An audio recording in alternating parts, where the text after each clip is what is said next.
Good morning, everyone. This is our first Geelong Let's Talk live stream video where we interview local people, local business owners and local leaders and influencers. And this morning, for our maiden voyage, we've got an international award-winning author from right here in Geelong, Alli Sinclair.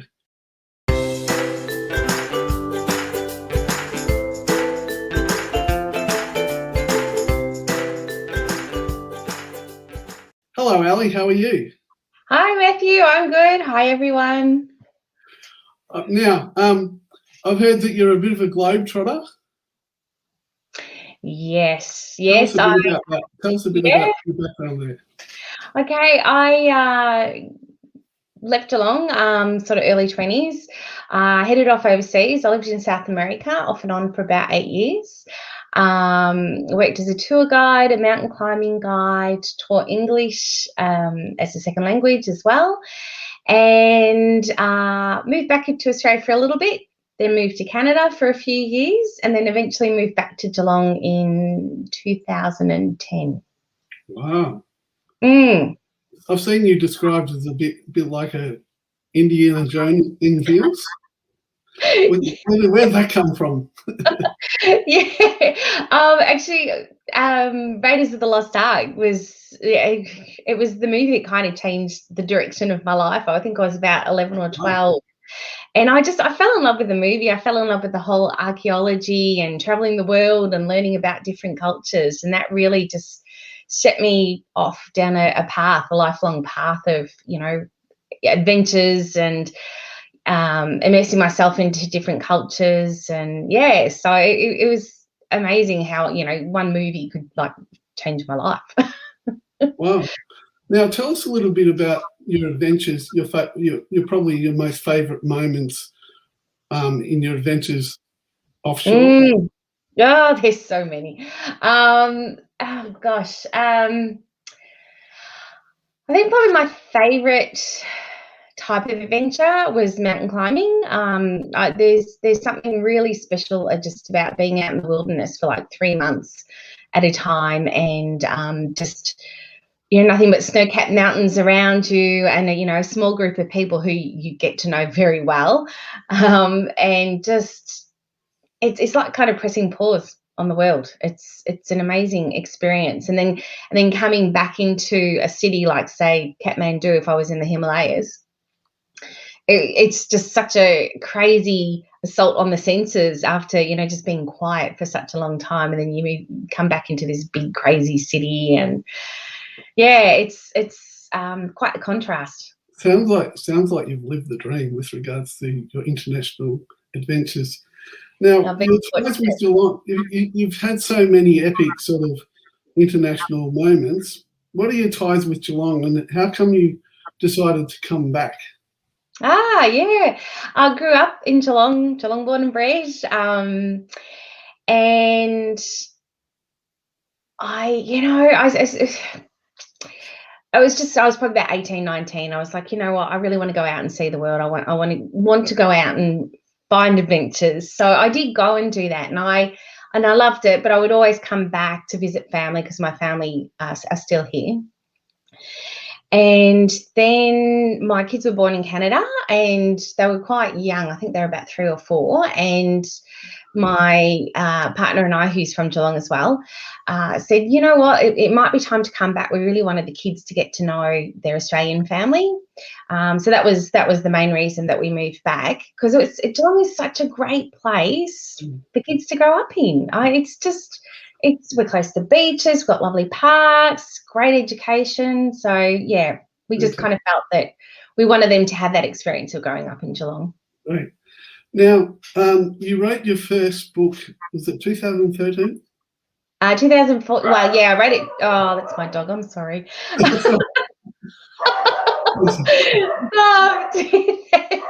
When they say don't work with animals or kids. I'm going to close the door. Hang on.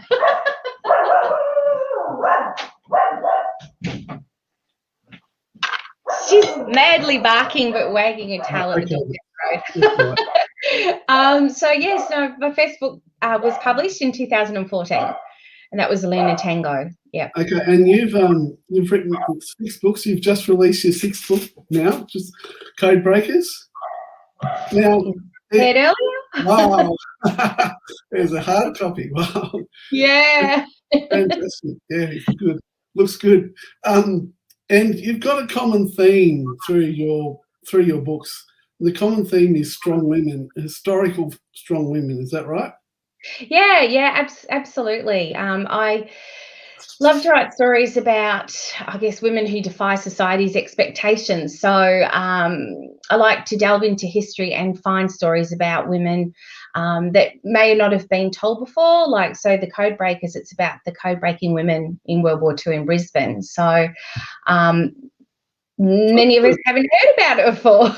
It's got a local flavour to it then, hasn't it, really? Like Australia.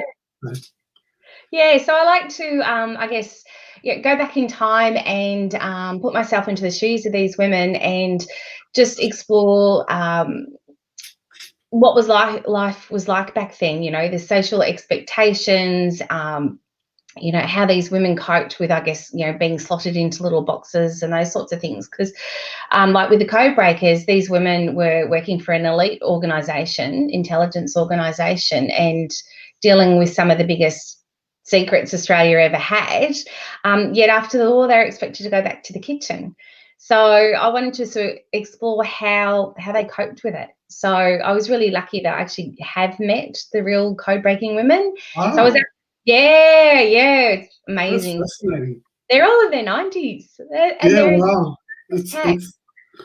And I always see authors must be some of the most intelligent people in the world because they have to do so much research. Now, how does that process work with you with regards to researching these times and the places and the fashions and the people and all that sort of stuff?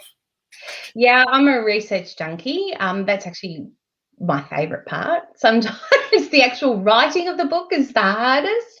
But I do find if I'm approaching somebody, say an expert, say in Army intelligence in Australia, that being a published author does help open doors.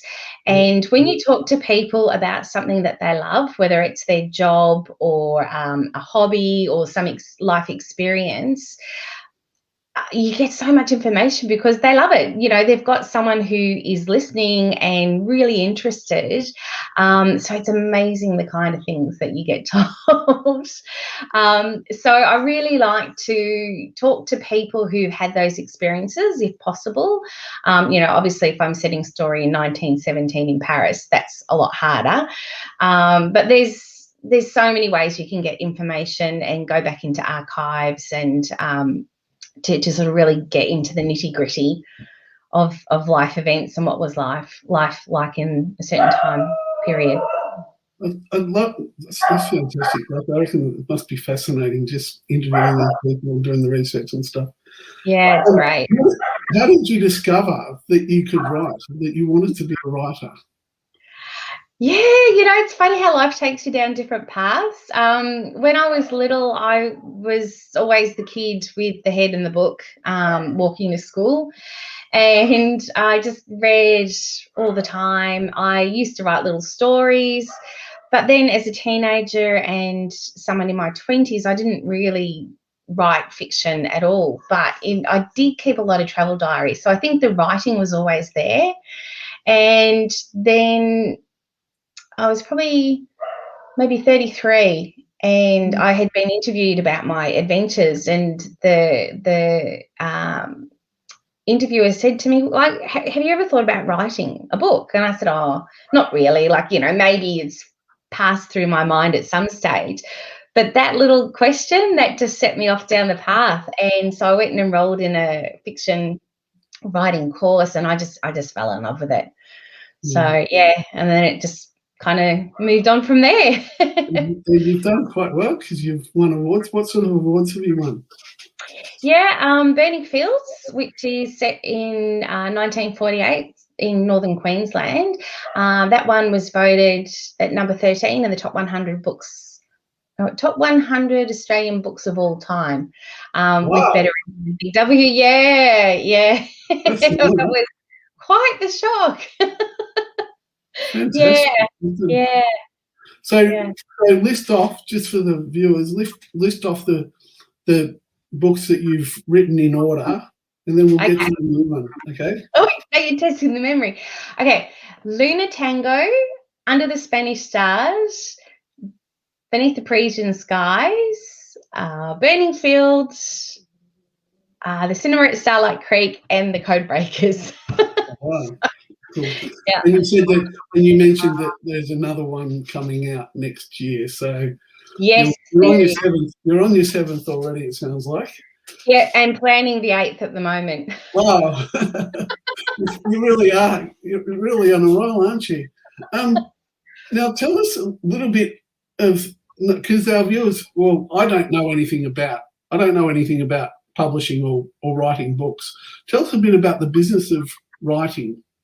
Yeah, it's an interesting animal for sure. So there's really kind of two different streams.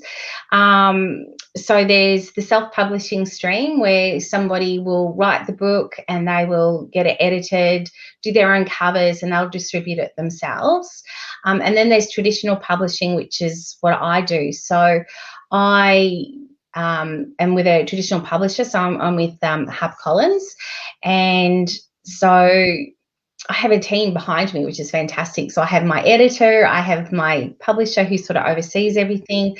Then there's a publicity person, a marketing person, salesperson. So there's a whole team of us working on this one particular book.